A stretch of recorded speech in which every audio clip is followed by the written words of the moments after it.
Welcome back to Crafted Reality, a podcast by Yellow Brick, where we dive into the world of play, story and technology with me, Ali John, and my co-host, Julian Sykes. This month we chat with Laura Cotton, who joined Will Productions in April 2020 as Head of Development for the Welsh office, where she fosters a slate of exciting, ambitious drama that will primarily be set and shot in Wales. Recently, she has worked closely with writer Helen Walsh, exec producing The Gathering, a character-led whodunnit for Channel 4. Laura's career also spans everything from script editing the award-winning Being Human to nurturing new voices in drama through Channel 4's Coming Up and 4 Stories. In this episode, we talk about Laura's journey from floor runner to head of development, how TV drama is being made behind the scenes, and the craft of telling stories that feel authentic, ambitious, and rooted in place. But before we jump in, just a quick reminder, if you enjoy the show and want to support the team,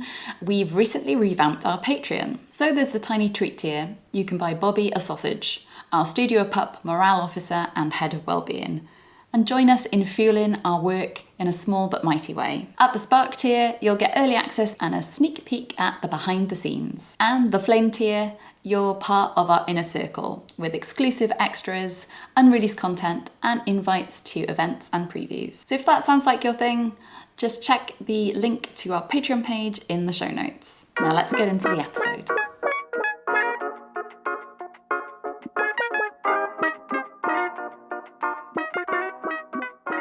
Hello and welcome to the Craft Reality podcast on this very, very, very hot day. How are you doing? Yeah, I'm hot.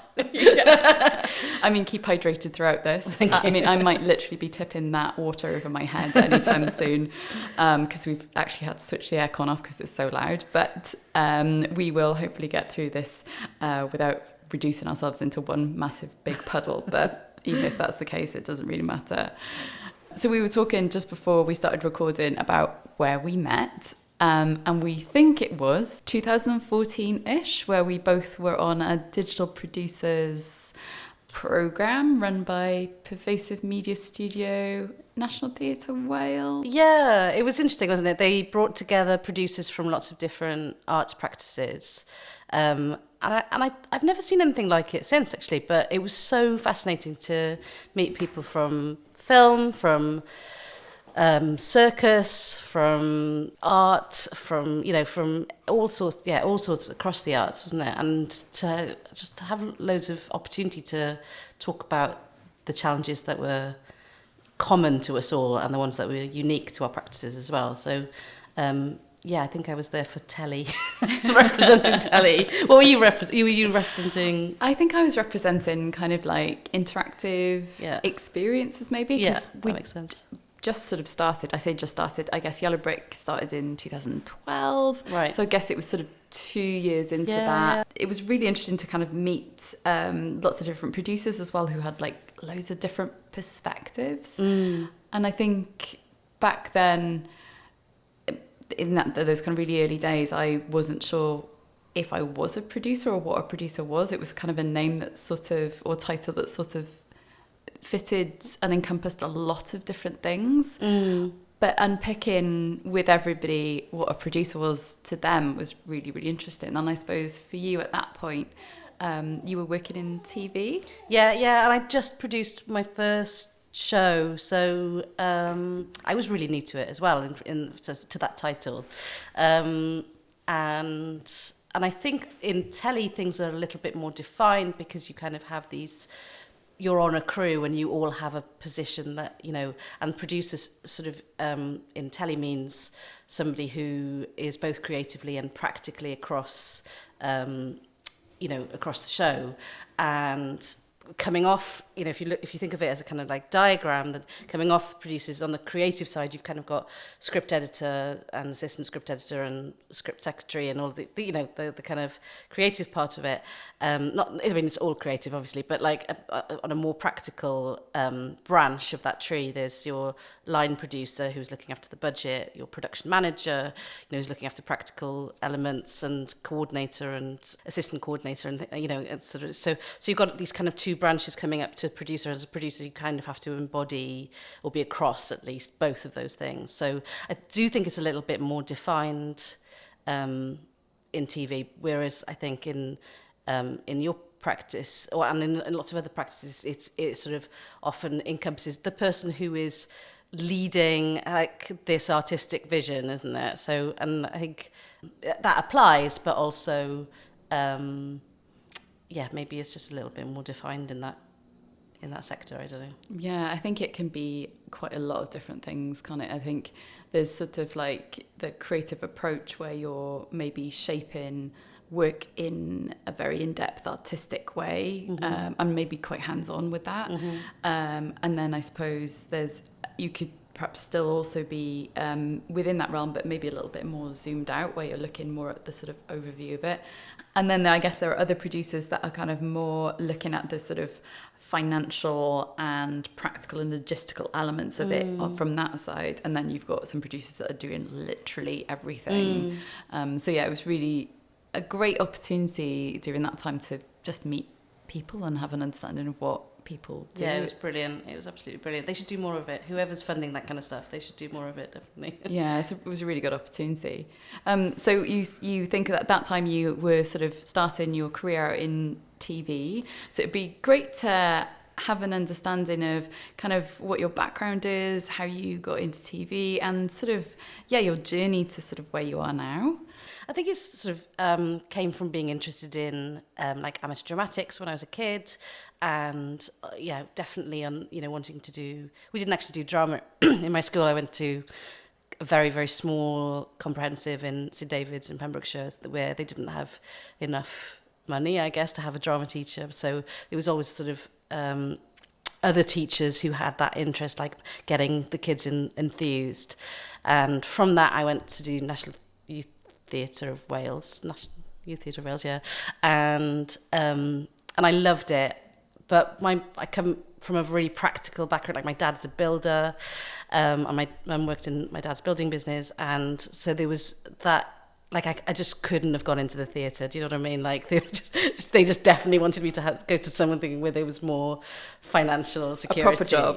They wanted me to have a proper job. My parents were like that, because I think I didn't do the National Theatre, a youth theatre. I did do West Glamorgan Youth Theatre, which is in Swansea, and then a lot of people then obviously transitioned to that. But the same as you, it's kind of like my parents were like, proper job and drama is a hobby, right? Yeah, exactly. So, but while I was there, I was talking to one of the production managers, and he said, well, you can kind of do this in telly. And so he introduced me to somebody who he was in Welsh College with, and he was head of events at the BBC at the time, and so I started running for him. At the same time, I went to Cardiff Uni. I did journalism, film and broadcasting, which sort of appeased my parents, who felt like, that sounds like a proper degree, and worked the entire time. So I was a runner as well as getting my degree. So I was really fortunate. I came out of uni with like 3 years running experience. And then while I was doing my degree, I thought I should use the opportunity of the dissertation to like meet people in the industry. So I did my dissertation on women in film and TV, in Wales in particular. And through that, I met my wonderful mentor, Fizzy Ope, who just died last week, actually. So she's very much on my mind. And she gave me my first opportunity. She gave me my first job as a production secretary, and I went on to be a coordinator. So that, those sort of branches that go up to the producer, I was on the kind of practical branch for a while, and through her encouragement, actually realised that there's a creative role that spoke to my interest in drama and my interest in journalism and stories and all of that. I was introduced to the idea of a script editor being a role. I thought, that kind of does both. And at the time I was working on a production, and I was booking train tickets for actors, and I was like out of my mind bored and just would desperately wanted to do something that wasn't booking train tickets and wasn't fixing the photocopier, which was also the bane of my life. And I was like, oh my god, script editing. So again, through Fizzy's encouragement, went on a few courses and ended up getting a job as a script editor on Belonging, which was like a regional drama. at the time, which is pretty unusual, especially these days. Lots of people, there's quite a sort of hierarchical system of you become a script secretary, then you become and my script editor who I work with now laughs at me because I don't know what all of these things are, because I basically leapfrogged them all by going straight into being a script editor. But that bit's unusual. But I was just really fortunate about timing and what was on, and that they'd accept me. And then, just got lots of script editing experience from there. And my boss, who's called Simon Heath at World Productions, he says, and I completely agree with him, that once you're a script editor, you're always a script editor. Like, it doesn't matter what your job title is. Like, you always can distill what you're doing. So I'm an executive producer now, and he's a creative director. But I think on a basic level, you're all like script editing, you're working on the story. It's that, that's your function, really. You're across lots of other things as an executive producer, but like first and foremost, it's about the script and it's about the story and getting that, as robust as you can. So picking up on the role of the script editor, so you've worked on Being Human for BBC Three and Switch for ITV2 and Ellen for Channel 4 as script editor. Yeah. So tell us about, what does a script editor do? Kind of what is the process? What is the role? So again, there are two sides to it. So there's the really creative side, which means that you are often with the idea, if you're lucky, you're with the idea from inception, and you are working it up to a pitch, and then you're working it up to a treatment, which is like a 10-page document where you work out everything that happens. And then if you get commissioned, then you're working up the scripts to the stage where you can shoot them. So that's a really close relationship with the writer. They're doing the writing, obviously, but you're feeding back on, with thoughts. You're helping through your producer and your exec. You've got an idea of what the channel wants, and so you're constantly trying to get the best story for what it is and what the writer wants to say, but also ultimately you're delivering a product to the channel, so you want to make sure that you're doing the best version of that. So that's the creative side of it. And then there is also a practical side to being a script editor as well, which is you're across all of the clearances. You have to, if you're naming a song or you're naming a brand or anything like that, you have to be across all the clearances. You have to be across all the editorial policy. So you need to do these forms where you write down every swear word, you write down every time you mention God or Jesus or any brands or anything like that. So that goes through the channel's editorial policy, and they'll feed back on what's acceptable and what's not. I think it's more fluid these days. When I was doing Being Human, because it was a show about vampires and werewolves and ghosts who were obviously always killing each other, then we had a lot of death and swearing and all that kind of stuff. So we had they used to say you can have 4 fucks in an hour, and if you want to say the C word, you have to have written consent from the channel controller. That's a really big deal. These days I feel like it's a bit more fluid. That was about 10 years ago or more maybe. Are you there? Yeah, are you there with the timer going? Okay, you need to pause a little bit longer. Yeah. Just so we can get over that threshold of an hour. Well, you're literally going through, the script going we've already said, 4 fucks, so what can you say? It was always what can we say instead of, that gives the same emphasis. So there's a creative element to that. Because it's what's the TV? Battlestar Galactica these frack, exactly. Yeah. Which, they genius. just invented it, and then we just went. And it it worked. After a bit, you can I get that. Yeah, okay. And then it seeps into everybody's speech, then everybody else says that. Yeah. Iconic. So you're across all of that, and when you're shooting, you're making sure that everybody has got the sides, what they're going to shoot that day, and when changes inevitably come, if it's raining and you can't do the scene outside anymore, you have to rewrite the scene so that it's inside, so it fits whatever location people have found to do it in. So there's amendments every day as well, and as a script editor, you're in charge of like making sure that everybody's got the right amendments and the right memos and all of that. So yeah, so it's I've always loved that mesh of like creative and practical together. Yeah, I mean, it's vast. It sounds huge. Yeah, but you've got teams, Yeah. you're working with teams, and I think that's the nice thing about TV is that it's a huge team effort. So as a script editor, you have an assistant script editor that helps you with elements of that. It depends on the budget level of the show. Obviously I came up working on a lot of Welsh language things where didn't even have a script editor, they couldn't even afford a script editor. So as a coordinator, I was doing a lot of those things already, but it wasn't sort of official. And then on really low budget shows, it might be just you as a script editor. You might not have an assistant. And these days, there's like 4 or 5 people in the script team, on these kind of like big budget things, especially that they do in like Bad Wolf and things like that. There's and it's great because there's so much more opportunity for progress than for people to come in and work their way up and see if they like it and that kind of stuff. And when you are looking at scripts and the very early parts of the conception of them, so before they kind of go to like pitch, do you have opportunity to sort of have influence over what is taken forward? How does that sort of process work? Yeah, I do now as a development person. So a production company will have a development team. You'll have a head of development and then development execs under them.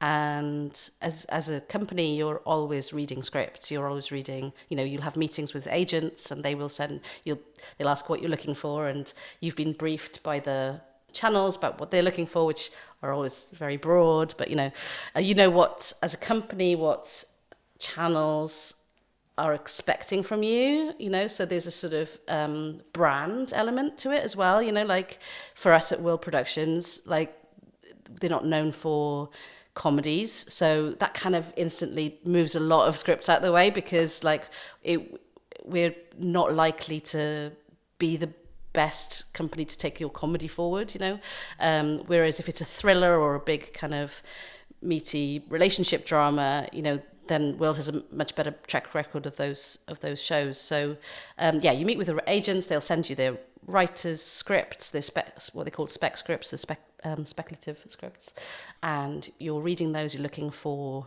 talent, obviously, looking for something that connects with you.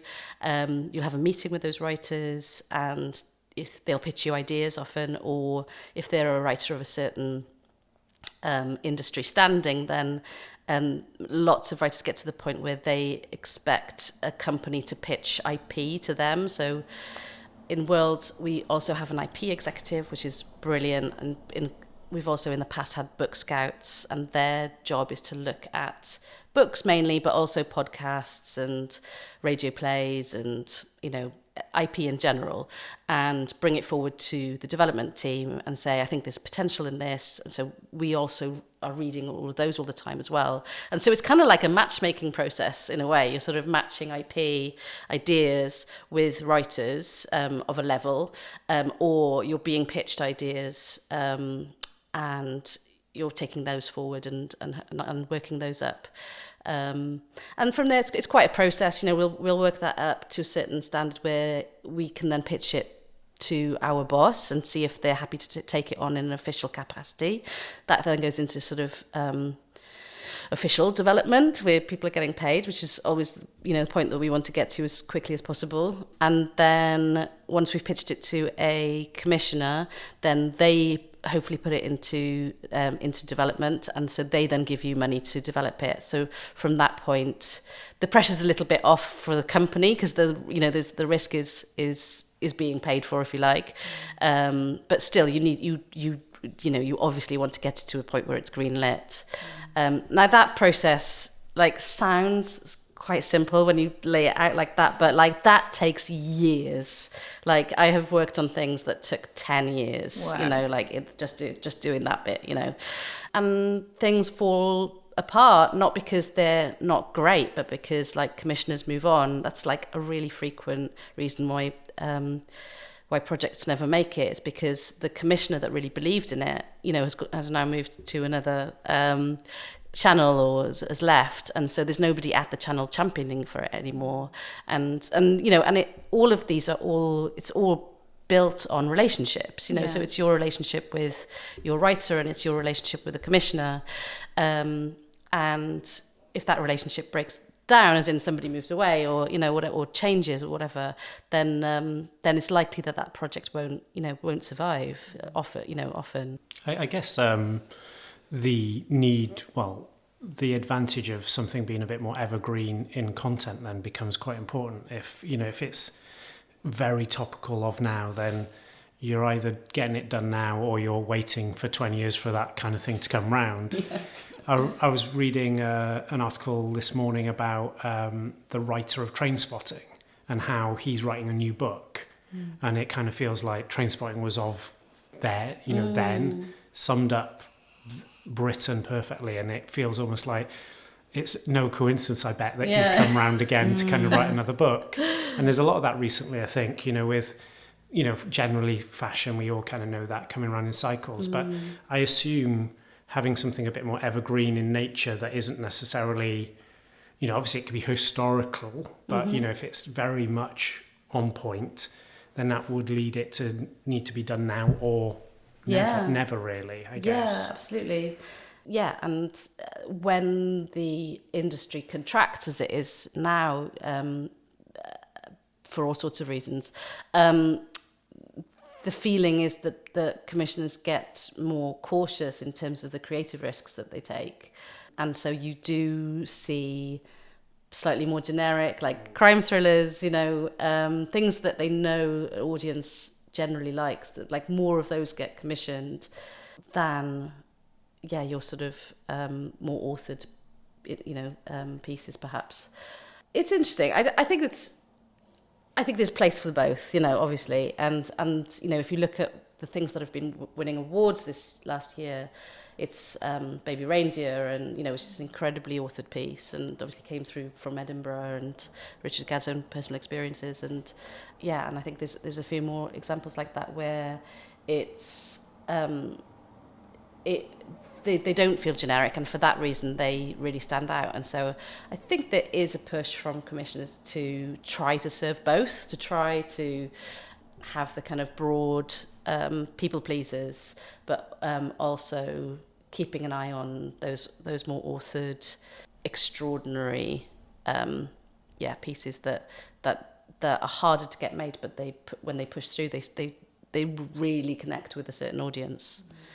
It'd be interesting to hear a little bit more about your recent experience as exec producer on The Gathering. That's kind of been a project that you've been working on recently. So again, what is the sort of day-to-day, what was the day-to-day process on that? And tell us a little bit more about that experience. With The Gathering, it's written by an incredible writer called Helen Walsh. She's written quite a few books, and she's made her own film. She'd written and directed her own film, but she hadn't made telly before, and she had an idea that she felt was telly rather than a novel. So she pitched that to my boss, actually, and I joined the company, and I was talking to Gwawr Lloyd, who's a Welsh commissioner at Channel 4, and at the time they were really keen to have a kind of multi-generational drama, so something that spoke to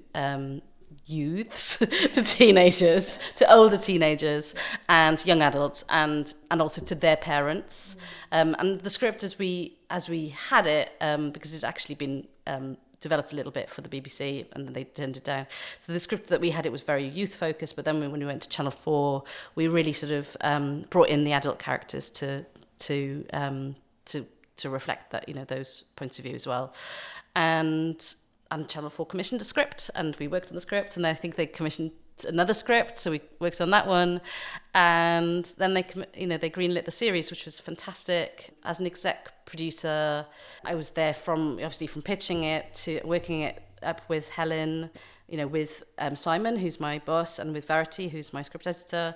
So as a team, we're developing that with Helen, and that was a very authored piece, actually. Like it was based on a lot of her own experiences. So there's a storyline in it which is about a kind of Olympic gymnastics coach who's a bit of a bully, and Helen had been around gyms a lot and had witnessed, behaviour like that. There's a lot about class in there, which I think she felt like she really wanted to dig into as a northern working class woman of colour. There was a lot about class, there was a lot about race, and the sort of really interesting intersections of that.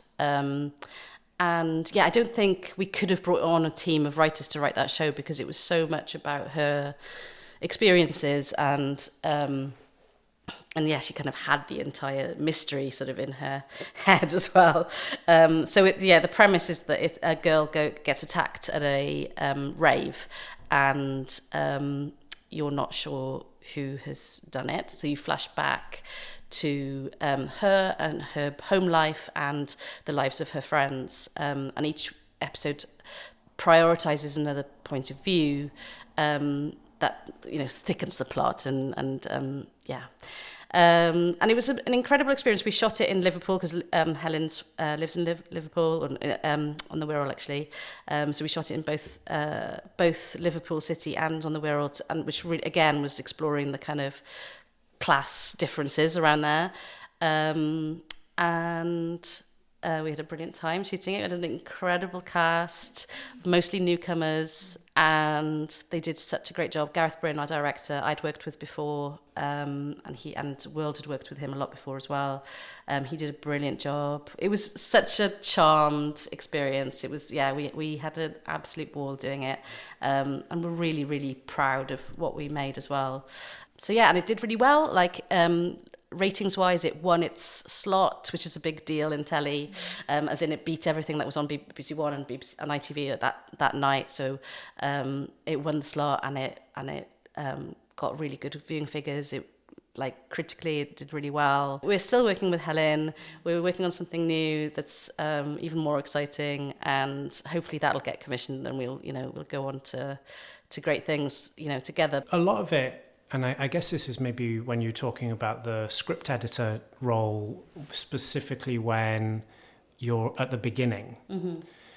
Being part of something from the very beginning provides a much richer understanding of what decisions were made and why.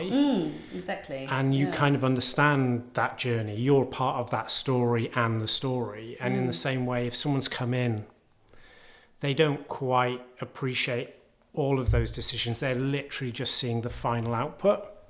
Yeah. With no real, I mean, you should have this ability, but no real ability to kind of break down exactly, how good. No investment, how good no heart, heart Absolutely. investment. Not so much, financial. But what you were just saying about, being there, from the start, that reminded me that that's one of my favorite things about being an exec producer or working in telly, is if you have been part of those conversations, to take that through, you're the kind of the continuity, So often the writer can't be on set, or I'm working on a show at the moment where the writer is also going to be an actor in the show, and so I know that she's not going to be able to be there all the time, or not going to be able to be on all of the. So you're the person, or there's two or three people. It's not just you, but there's two or three people who have been in the row, who've had all of those conversations, and why all those decisions have been made. And so when you get to set and somebody's saying, "Oh, it doesn't really matter if it's a yellow coat or a red coat," you're like, "Oh no, it really matters," because that's actually going to destroy all of the meaning behind, whatever it is. And so that continuity is so important. I know you were saying about it in terms of the commissioner, but it just reminded me about I think that the collaborative process is so important, and that investment, it goes across the board. And I think where things are really successful is where you've got people who are incredibly invested in a collective vision. And obviously that I think writer is king, absolutely, and I'm always serving their vision, whilst having an idea of what the commissioner wants, obviously. But you're the point of continuity, between all of that. That's what I love about it most. And I guess you guys talking earlier about what is a producer. I think it is that quite unique position where, like you say, they are this kind of, in my mind at least, this glue that kind of brings everyone together, but if you're kind of thinking of it in a brand, they would be the brand book. If you're thinking of it in Star Wars, they'd be the world book.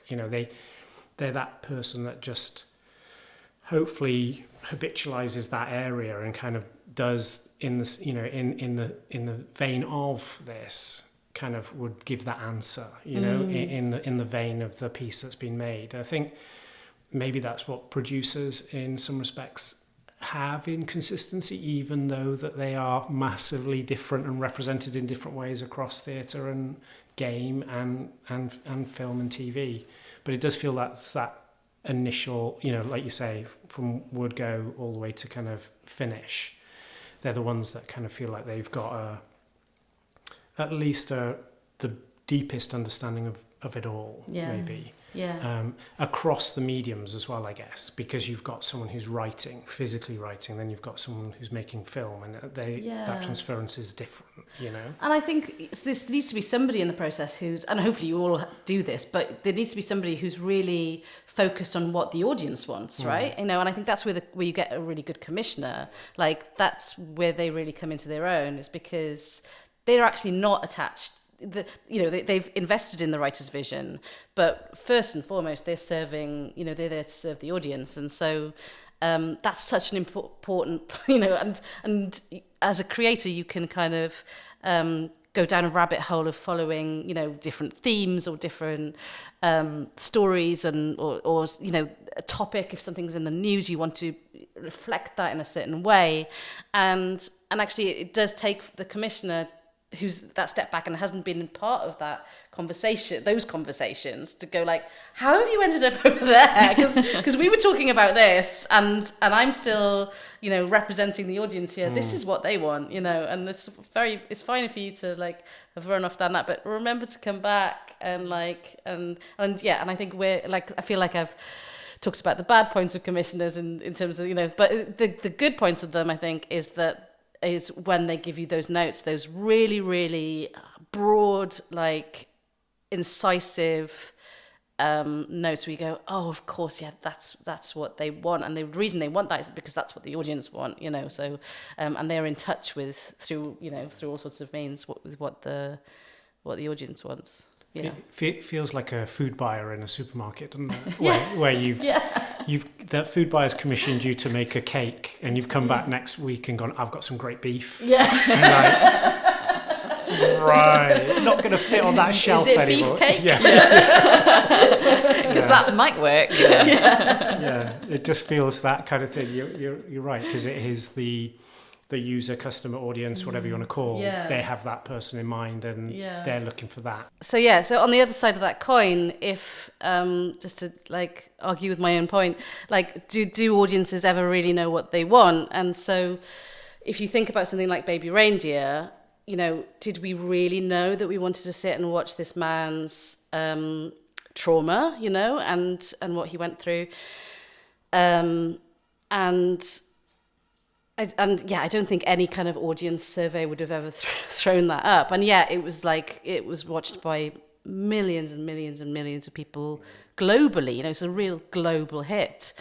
And I think that all comes down to the feeling of authenticity. Whether it is authentic or not. I'm not going to get into that. But that feeling that you're getting something really real, and that you're connecting with maybe a subject that hasn't been explored very much before, and obviously there were lots of details around that felt salacious, and I think people are drawn to salacious things, so I think there are definitely times when, as a commissioner, they have to take risks on things that audience surveys aren't saying that they need. I guess that's why they get paid the big bucks. And I guess it's like, going back to the when you're looking at either scripts that have been sent in or kind of like rough ideas, like how do you at that point know what to take forward? And that's kind of like probably an impossible question to ask, but like, I don't know, what are you guided by when you look at those kind of projects that are potentials to move forward with? Yeah, it's a real mixture of things. So it's the talent of the writer, how good the writing is. For me, how truthful it feels, like that's a really important one for me.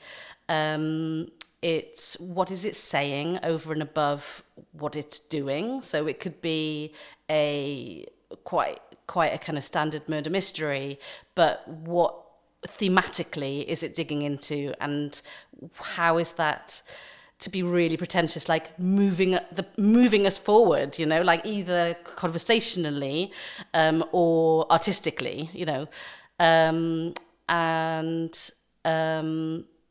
then there's obviously, we know that there's a certain appetite for certain things. So post-COVID, there was a real appetite for like upbeat comfort watching. Nobody wanted to go too dark, completely understandably, like wanted to feel the power of community. And that really reflects in what you develop, So I think post-COVID, I was developing a show about firefighters, and it felt like a real celebration of heroism, of everyday heroism. And I felt like that really spoke to what we wanted at the time. I mean, it hasn't been commissioned, it hasn't been greenlit yet, and I would love it if it did, because, well, for all sorts of reasons, I'm really invested in the project. But that really, as a developer, that's kind of like, that felt like that spoke to what we wanted as an audience, And I think that's where you see so many cozy crimes that are coming out now, is because, I think Ludwig is a really good example of that, where you are thrilled by the puzzle of it, and yes, it's got a murder in it, but like it's or mystery, but it's not grim, So yeah, there's a feeling of like what people want, and can the writer deliver it with their talent, and what are they trying to say with it? And it's a real kind of mixture of those three things. And what are cozy crimes? I don't think I've ever heard that terminology. Really? Cozy crime, I guess they're kind of like Agatha Christie might be. Well, it depends how you treat her work, but yeah. So there's a show coming onto UK TV called Bookish, which I would say really, it feels very cozy crime. Ludwig on BBC One. I think there's Death Valley, isn't there? I think there's a lot of examples of crime shows which are in contrast to things like The Fall or The Killing, or which were really in fashion, for want of a better word, say 10 years ago, maybe more recently than that as well. So I think things go in cycles, And I guess the sort of time between, you were saying about previous projects, sometimes it could be anything up to 10 years in development before it actually gets made.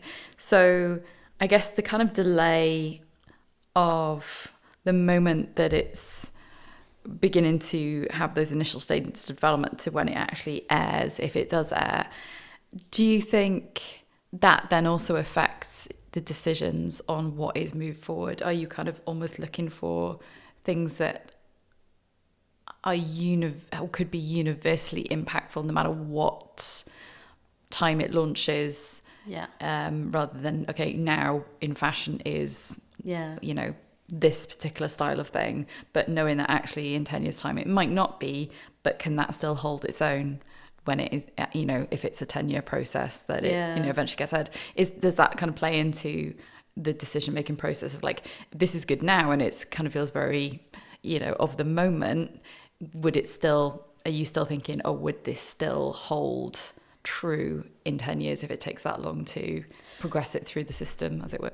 I think when you're developing drama, you have more control over the talent and what you're saying than you do the sort of general trends, or how long it's going to take, or at what point it lands on the commissioner's desk and what else lands on that commissioner's desk at the same time. Like, you kind of don't have control over that. So I think you have to focus primarily on the other two and hope for the best. Fingers crossed that it just all falls into place. And I think a lot of what gets commissioned is the pure luck of timing, and I definitely developing things at the moment that I wholly believe in, with my entire soul, and I think that they're probably not going to get made just because of the timing, of it's landed. And then obviously, maybe you just put it in your bottom drawer for a bit and wait.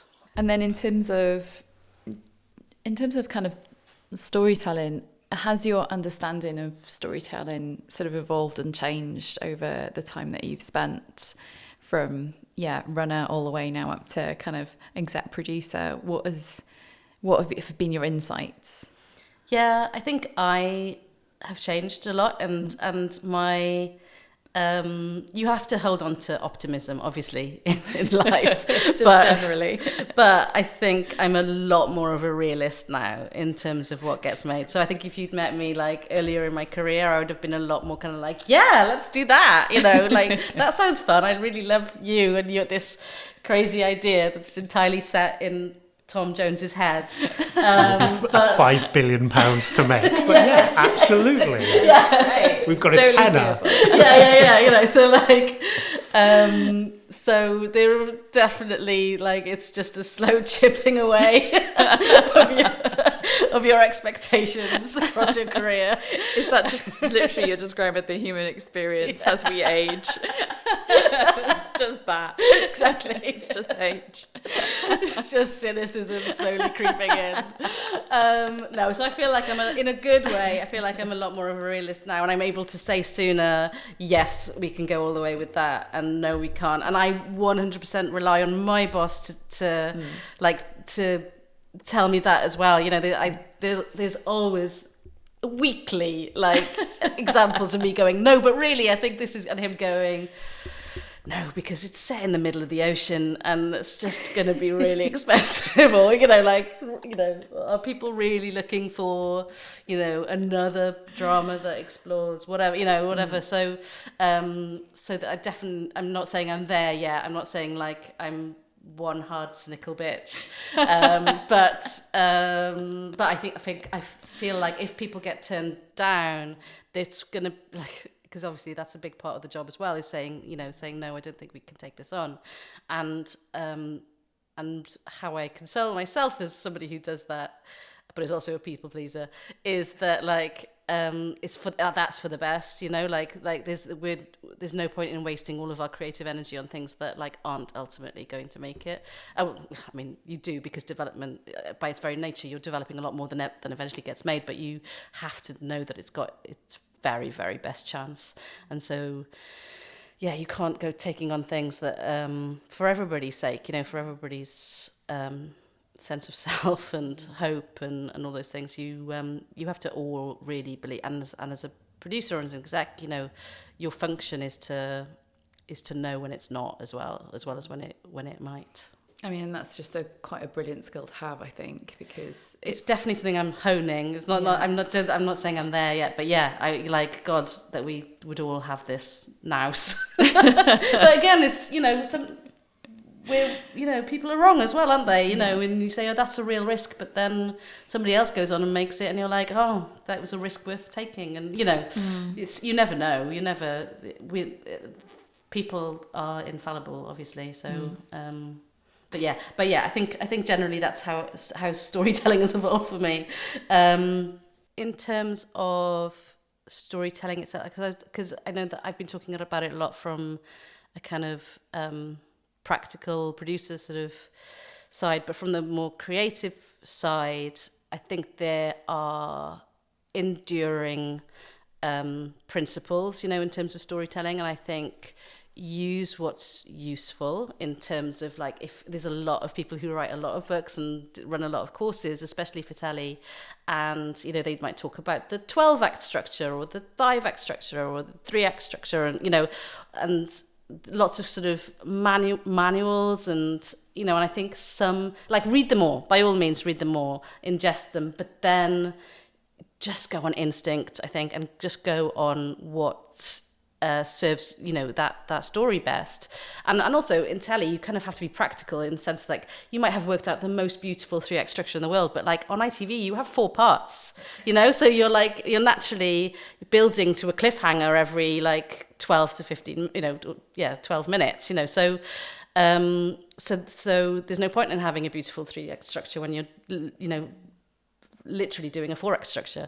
So I think, in terms of the creative element of storytelling,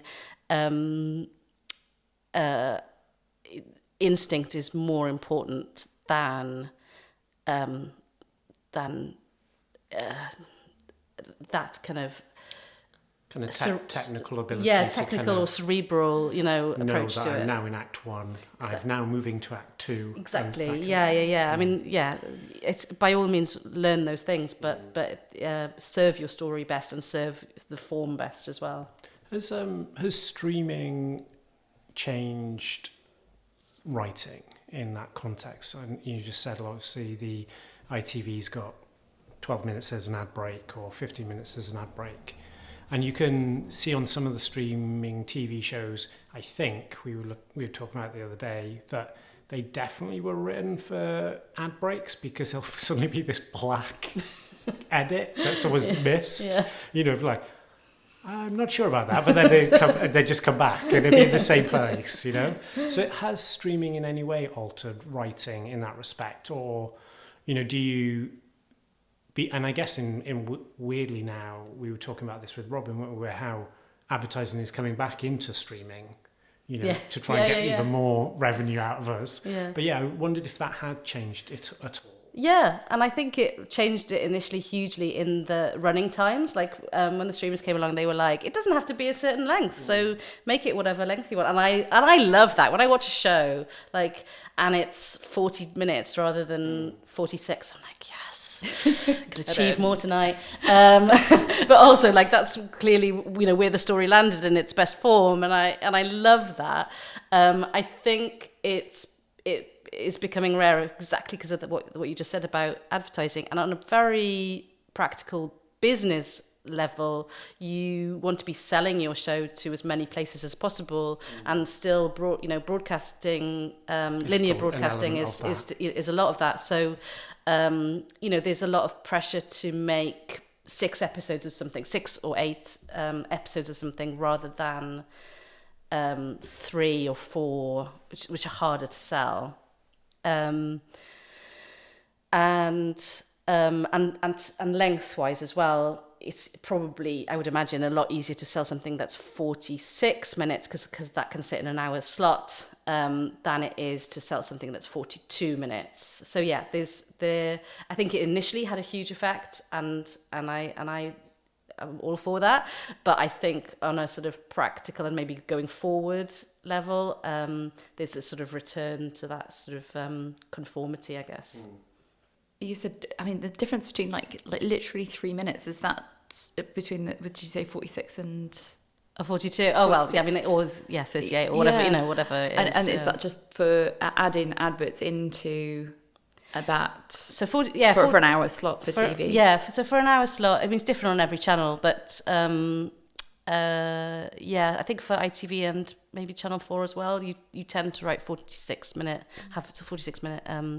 between 46 and 47 is the duration. Obviously, if it's BBC, it's whole 60 minutes, which is a lot.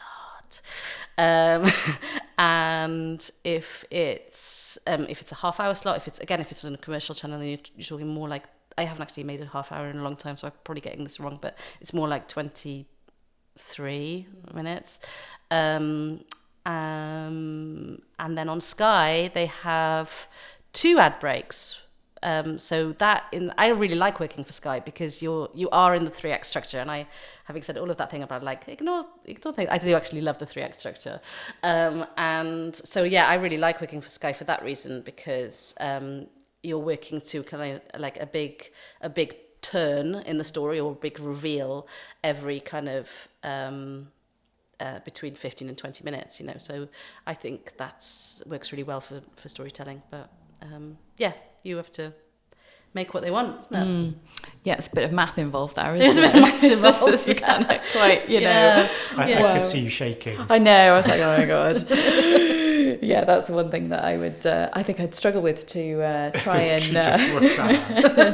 to kind of, like, look at a script, and then I suppose it's all in the edit, really, isn't it? I mean, that's it's not a like precise system, but roughly, if you use Final Draft to write your scripts, roughly it's a minute per page. Wow, okay. So that gives you an idea. Like if somebody has delivered a 62-page script and it's going to a commercial channel, you're like a good, at least 10 minutes, over. So you're editing at that stage, literally editing it before, at that stage. And then when it gets shot, as a creative team, you're keeping an eye with the script supervisor. So the script supervisor is the person who's on set, standing right next to the director, who is writing down the minutes that every take has taken, and the duration that every take has taken. And then they give that information to the editor. And so again, if you're like halfway through a shoot and that every single scene has grown in, like, they've done a lingering shot coming into the, into every scene, so you're like getting way up, then at that stage you can change things. You can edit the scenes that you haven't shot, and then obviously when it ends up in the editing room, they're tightening it up as well, and things change massively in the edit. That was a real humbling experience for me, coming from script where we had spent years getting this script, and the order of the scenes exactly, and the nuances from one moment to the next, and then you go into an edit suite and they're like, oh no, we just moved that entire section over there, oh no, we just got rid of that storyline. It's very, very humbling, but it's such an art. I love editors. I think they're incredible, and stories are always come out the better for going through that process. But so you also want to give the edit enough to play with as well. There might be an actor that's not very good, and you might need to really minimize them in the scene, and suddenly if you minimize all their scenes, then you might start to run under, which is a nightmare, obviously, because it takes a lot of money to that reshoot. lingering shot really you suddenly lingers. really need that lingering shot, so it's such an imprecise process until it becomes incredibly precise, Yeah, I mean, I just find it fascinating. I don't really have much knowledge of anything really to do with film and TV, so it's it is just such a craft, isn't it? A lot of people involved, a lot of people doing their best work, which is I just love that about it. Everybody relies on each other. It's there's real strength and unity. And then in terms of your particular role at World Productions, what is your official title? You're sort of head of development, I think, Head of development in Wales, I was going to say, you're head of Wales. Wales. Which you absolutely should be. Queen of Wales. You're Queen of Wales. You're the Queen of Wales. I'm the Queen of Wales, no. So head of development in Wales, and then I'm also an executive producer. So I guess those are two titles that I have. And from developing Welsh, the Welsh slate, my dream is to have Welsh representation written by Welsh talent, shot in Wales, and everybody loves it. So that's what I'm always aiming for. Statement by the Queen of Wales. Yeah, exactly, That's what I'm always aiming for. And then because we all have to be practical in this world. I also develop things that are set in Wales that aren't written by Welsh talent, or they might be written by, and there's different combinations of all of those things. So at the moment, going into production on something that wasn't set, it's based on a book that wasn't set in Wales, but we've actually reset it in Wales. So it now is set in Wales, not written by a Welsh writer, but with a lot of Welsh talent involved. and there will be Welsh representation, obviously, because it's set here, but that's not the sort of main focus of it, if you like. And with the gathering, that was just a relationship that we had with Helen. It made total sense to shoot it in Liverpool because that's where, so in that case, it was out of the Welsh office with a Welsh director and a Welsh commissioner. And actually we ended up shooting the entire beach sequence on Anglesey. So it definitely felt like it had Welsh DNA. Obviously, I'm Welsh and I really love, Welsh talent, and I've been around a while now, so like I'm lucky enough to have lovely relationships with people, and yeah, my gold star would always be to be developing Welsh talent, with Welsh representation, but on a practical level, I sort of broaden it out to those other things as well. How do you balance telling regional or local stories, but appealing to like a wider audience or global audience, particularly when it's stories focused in Wales? So there's this sort of phrase that people use in telly, which is that the local is global, and I think it really came to prominence for me when I saw Derry Girls, which was written by Lisa McGee, who I love and adore. I've worked with her before; she's fantastic, and I think what Lisa did so brilliantly there was it was so specific to Derry. Those girls are they could have only been brought up in Derry. Obviously, the setting is so important in terms of the background of the Troubles, and but it's not focused on that primarily. It's focused on what it means to be a teenage girl in the 90s. And that glorious soundtrack, and like only Lisa could have written that show, and yet it's a massive global hit, and it's a massive global hit because of that authenticity, and because you feel it, because you feel that that this is real and that you want to be part of that gang, and it hasn't been created by a committee, it's been created by one brilliant creative, and I know everybody around her, obviously, so I think that's a massive, that's always in my mind, is like, if people say, is this too niche, because it's diving into something that's particularly Welsh, I always try and remember, no, because that's how people really connect with things. I think, unfortunately, there are topics that are seen as too niche. Like, I definitely pitched something to a major streamer recently that I felt was quite a global issue, or in some communities globally, but is reflected very keenly in Wales, but they felt that it was too niche. So it's something we come up against, that people feel things are don't translate. Do they end up, I mean, this is obviously generalisation, but do they end up then being more character-based stories as opposed to, I don't know, this you can't really... Like issue-led? issue or theme-led. Yeah. Do they, is that... Yeah. Because I guess you do get an insight by default into that world, but it's the characters that then feel that are going to stay with you. Yeah, absolutely. I mean, I think, I don't know why only Irish things coming into my head, but normal people did that really well, like those it's so character-led, isn't it?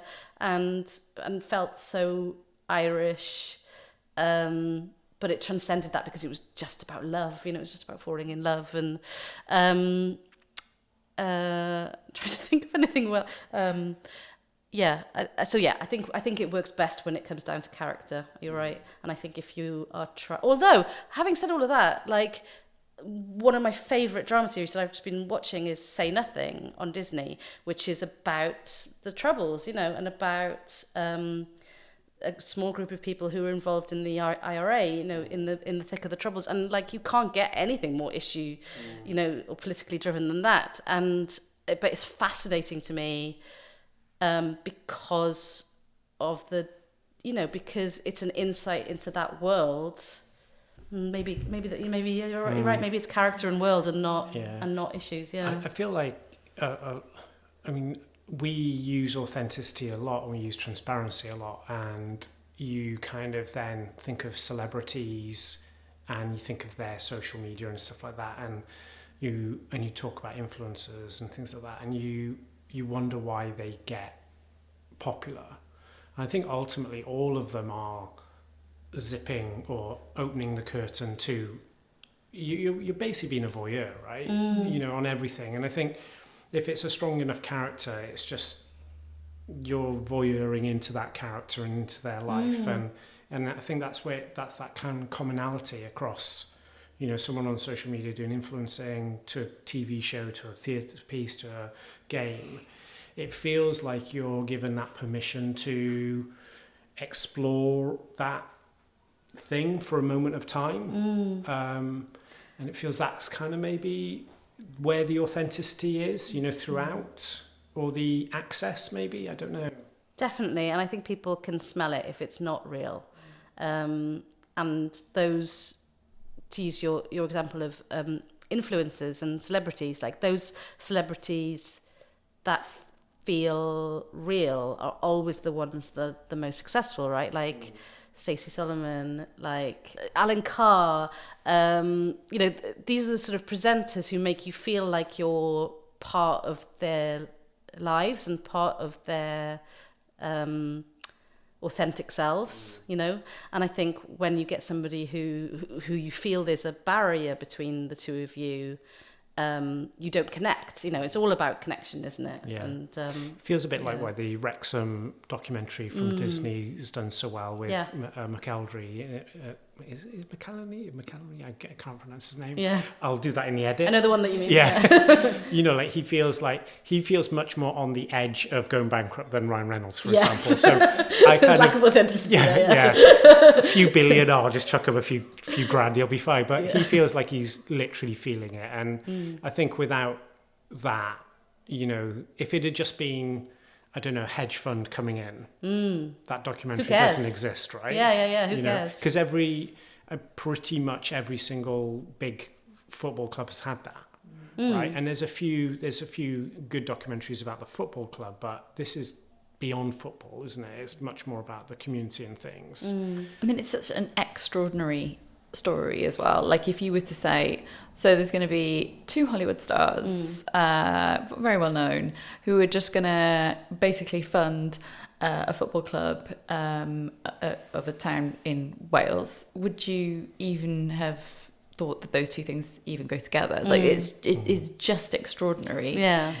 So I think the irony of it is as well that unfortunately they've become a little bit too good at running a football club because they've had promotion for the last 4 years. So the story... Where's the storyline? The story is super boring. Yeah. The first 2 seasons of that were interesting because they didn't go up straight away. There were problems because infrastructurally the club was in trouble. And now I think they're running it properly. They've got money, and it's like, oh, well, it's a bit boring now. But it feels like that. Like you say, where's the tension? Where's the story? And the authenticity is now almost like, it's just a bit too clean. And I guess it's that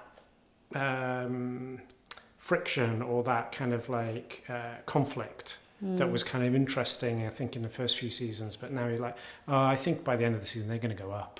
I don't know.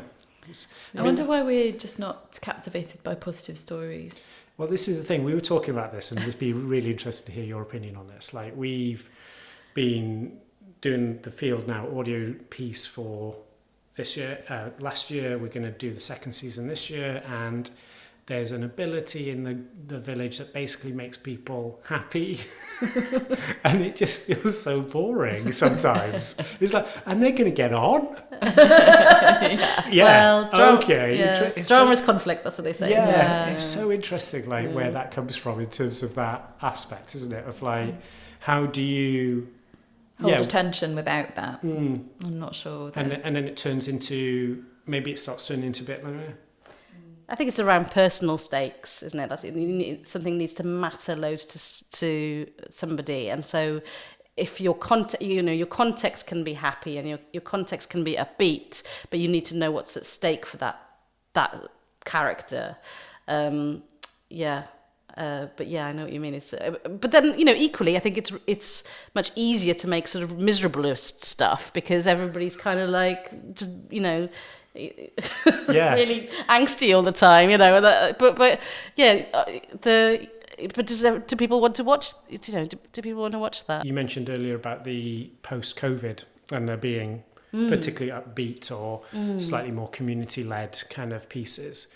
So I guess there is that's a very specific moment in history, isn't it, for the need for that change in entertainment. But it's interesting that it did, and it was. Yeah. It wasn't just, we'll just have some more dour, and we'll have 59 films about plague, and everyone will get infected. Yeah. You mean like? I got pitched a lot of plague stuff in the wake of COVID. I was like, literally nobody wants this. Why would you want to? Like, don't pitch me this. It's like I'd sleep, eat, shit, bathe in plague. It's like, really? Although we do have 28 years later now. Yeah. That's true. That's true. So maybe we're through it. We have come back around. I think that is the mark. And maybe. And again, it comes back. I think that comes back down to that conversation we had earlier about train spotting. And the moment, the reason that is the representation of society just being broken. And I think that's why that one potentially. And it seems like it's had good reviews. I've not watched it, but. It seems like it's serving that same thing, doesn't it? I mean, ever since 2020, I just feel like I'm in a movie anyway, sat on my sofa eating popcorn. Like every day there's something new that you just can't quite comprehend is possible. I think we have, and we have been through the Kitchen Island period as well, which is like endless dramas of people with glossy kitchen islands, and I think there's that kind of there has been that want for aspiration, but I think the tide is turning, and I think people are like, just show me something real now, and I'm sick of seeing middle class people and their kitchen islands, and I want to see what we're really going through, maybe through a more hopeful lens or funny lens or whatever it is, but I think that the tide is turning on those kinds of dramas as well. It'd be interesting to see, because it definitely feels like there's not a lie, but there's definitely a conversation that we've inherited as a group of people from our parents about you work hard, you'll be successful, you'll have a pension, you'll be good. And, you've worked, I think everyone can agree that they probably worked too hard, too many days and too many hours. And they're not necessarily going to get the pension or the finish that they think they would have done in the same respect. Obviously, we're a lot luckier than others. And I think that a younger generation is more in the realms of doing different kind of working structures, part-time or 3 days a week, and then doing 3 days a week doing something else. And that initially, when you start thinking about it, feels mad. But then you're like, well, when are they going to enjoy anything? If they don't do it now in work, because it's not like if they work 7 days a week, they would be able to get that thing at the end anyway. So it's prioritizing life. I think you're absolutely right. I think our generation and those above us had that work ethic of like, we'll just work and work and work and work and work, and one day we will reap the benefits. And I think people younger than us are like, why are you doing that? You're not reaping any benefits. Like, I think we are this weird sandwich generation. I think the people after us have 100% got it right, because they're like, why don't we just enjoy ourselves, or try to live life now, so we make work for us, as much as the other way around. So I'm all for younger millennials and Gen Z doing mad stuff. Yeah, good for them. Looking towards the future, have you got any upcoming projects that you're particularly excited about? Because you'd sort of mentioned maybe a new drama for ITV in the pipeline. Yes. So we start shooting a 5-part drama for ITV in October. We're shooting it in Wales, which I'm really pleased about. And as I mentioned earlier, we've sort of reset it's based on a book, and the book was set in the Cotswolds, but we've reset it in Wales. It's got some Hollywood talent attached, so that's exciting. And I'm really, really pleased with who the scripts are. I think the screenwriter has done a phenomenal job of adapting it, and yeah, I'm really, really excited about it. I think it's got the potential to be really good. It's got lots of good ingredients, let's put it that way. But we've got lots of time to mess that up.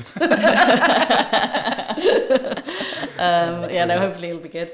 And then just developing lots of other things. So hopefully there'll be, dramas coming in the wake of that one that will make it to screen. But that's always your hope as a developer, that your work will come to fruition. Yeah. And this is a kind of regular question now that we've started asking people on the pod. What's something you've read, watched or experienced recently that has made you think differently, or something that you've really enjoyed and can highly recommend to the people listening and watching Crafted Reality? You'd given me a heads up for this question, and I had completely disregarded the fact that you'd asked read or experienced, and just went for watched. That's okay. So on brand, just going totally for telly. on brand, yeah. That's fine. I watched Dying for Sex, which was on Disney, and I loved it. I loved how it represented female friendship, intense female friendship. I felt like it did that in a really fresh way. Didn't feel like I'd seen that relationship dynamic before. And although I think some people are reluctant to watch it because it's got the word dying in the title, and I would say just focus on the sex bit. It's great. Just sort of living for sex. Change the title, I think, because it's not bleak at all. It's it really pulls your heartstrings, obviously, but yeah, it's about the joy of friendship. So that would be a big recommendation. And Say Nothing, which I just mentioned. I just finished that, and I loved it. I thought it was so interesting about the Troubles. This period of time, obviously we grew up in, but felt so removed. Felt like it was behind a curtain, and so to see behind that, to get a glimpse behind that curtain is really fascinating. I did actually read the book of that as well, which is brilliant. Same title, and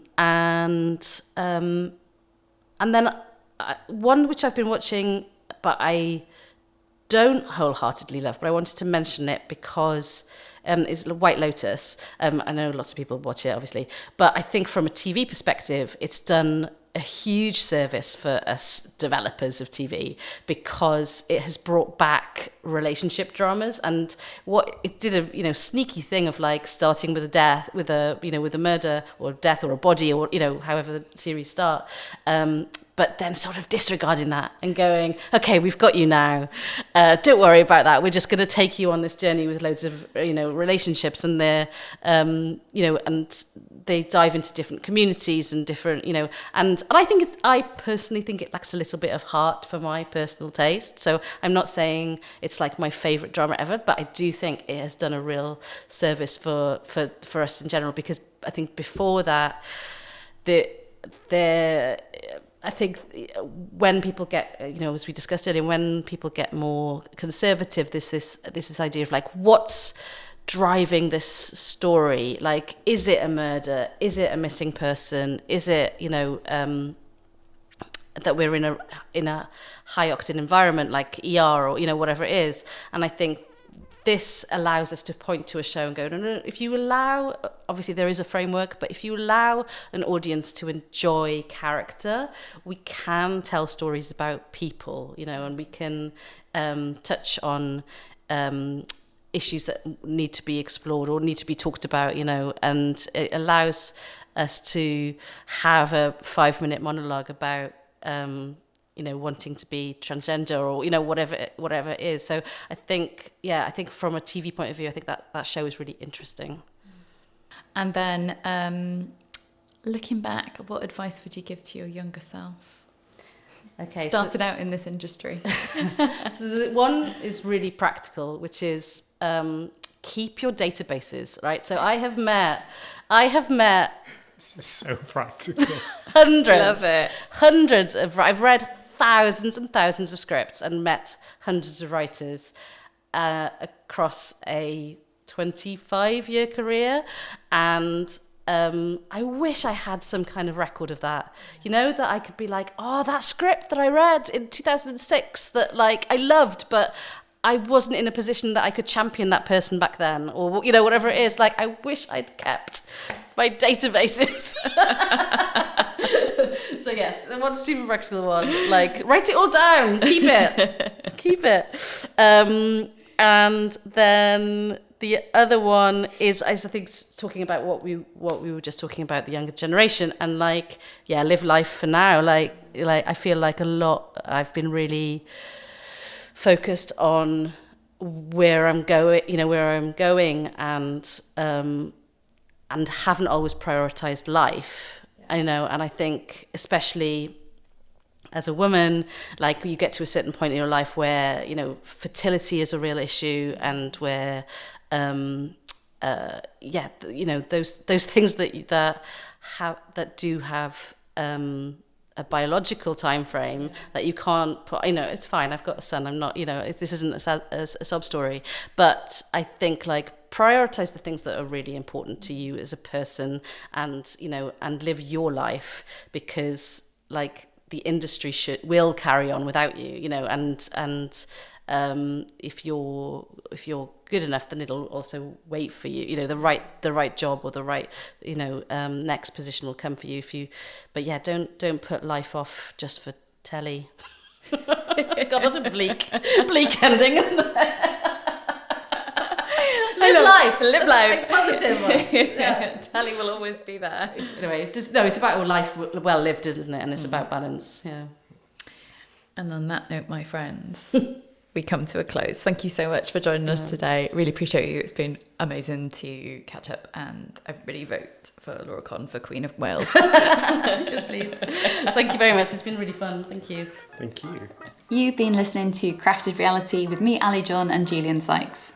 If you like this episode, don't forget to like and subscribe, and share it with anybody you think might be interested. And remember, we've got that Patreon link in the show notes. We'll see you again next time.